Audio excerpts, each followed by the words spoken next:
നമ്മൾ രാവിലെ അടുക്കളയിലേക്ക് പോയി പുറത്ത് നല്ല മഴ തകർത്ത് പെയ്തുകൊണ്ടിരിക്കുകയാണ്.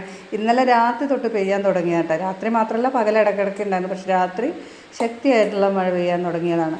അപ്പോൾ നമ്മൾ ഈ ഇടയ്ക്കിടയ്ക്ക് ഈ റവ കൊണ്ട് ഉപ്പുമാവ് ഉണ്ടാക്കി അമ്മ അങ്ങനെ പറയുന്നത്, ഇനി ഉപ്പുമാവ് ഉണ്ടാക്കി ഞാൻ കഴിക്കില്ല എന്ന് പറയുന്നുണ്ട്. അപ്പോൾ ഞാൻ വേറെ ഒന്നും പുറത്ത് പോയി സാധനങ്ങളൊന്നും വാങ്ങിയിട്ടില്ല. അപ്പോൾ റേഷൻ കടയിലേക്ക് പോകുമ്പോൾ അന്ന് ഒരു കാര്യത്തിന് വേണ്ടി പുറത്ത് പോയപ്പോൾ ആ കാര്യം നടന്നില്ല. അപ്പോൾ ഇങ്ങോട്ട് പോകുന്നു. അപ്പോൾ ഇന്ന് ഏതായാലും വൈകുന്നേരം റേഷൻ കടയിലേക്കൊക്കെ പോകാനുണ്ട്. അപ്പോൾ പോയി വരുമ്പോൾ കുറച്ച് പച്ചക്കറിയും പലചരക്ക് സാധനങ്ങളൊക്കെ വാങ്ങിച്ചുകൊണ്ട് വരാമെന്ന് വിചാരിച്ചു. അപ്പോൾ നമ്മൾ ഈ റവ കൊണ്ട് പുട്ട് ഇന്ന് ഉപ്പുമാവിൽ നിന്ന് സ്ഥാനക്കയറ്റം കിട്ടി പുട്ടിലേക്ക് മാറാമെന്ന് കരുതി. കൂടെ എൻ്റെ പപ്പടവും കാച്ചിയ അമ്മയ്ക്ക് പപ്പടം ഭയങ്കര ക്രേസാട്ടോ. അപ്പോൾ അത് കാരണം കൊണ്ട് പുട്ടിൻ്റെ കൂടെ പപ്പടം കൊടുത്താൽ വേഗം കഴിച്ചോളൂ. അപ്പോൾ എന്തിനു കൂടെ പപ്പടം കൊടുത്തു കഴിഞ്ഞാൽ ആൾ കഴിച്ചോളും. എന്നാൽ BP ആണ് താനുട്ടോ. അപ്പോൾ നമ്മൾ പപ്പടമൊക്കെ കാച്ചി കട്ടൻ ചായ ഉണ്ടാക്കി നമ്മൾ ചായ കുടിക്കാമെന്ന് വിചാരിച്ചു. അമ്മ അപ്പുറത്ത് ചായയുടെ പണി ചെയ്യുന്നുണ്ട്. അപ്പം ഞങ്ങൾ കഴിക്കാനിരിക്കുകയാണ് കേട്ടോ.